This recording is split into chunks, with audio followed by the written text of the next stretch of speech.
kafasını aşağı. Böyle tutalım. Yavaş yavaş. Aferin sana. Aferin.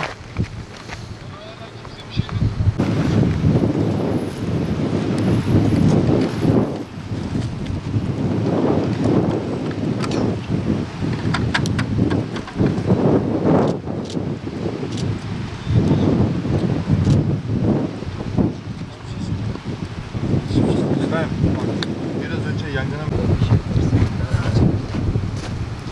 Sen şu suyu aç reis. Ver bana. Şuradan doğru geçsene. Dik tut.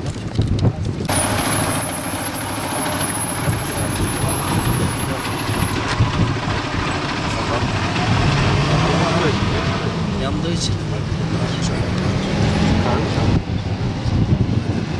Ha, doğrudur.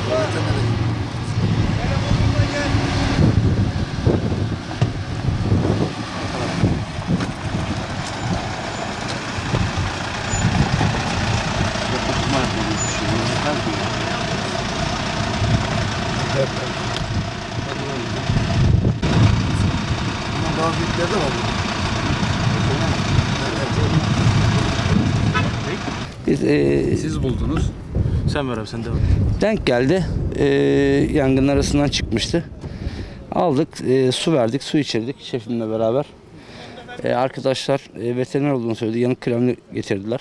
Ayaklarına işte yanık kremi sürüyor. Bakımını yapıyor elimizden geldiği kadarıyla. Bundan sonrasında ne yapabiliriz artık Güvenli bilmiyorum. bölgeye alacağız bunu.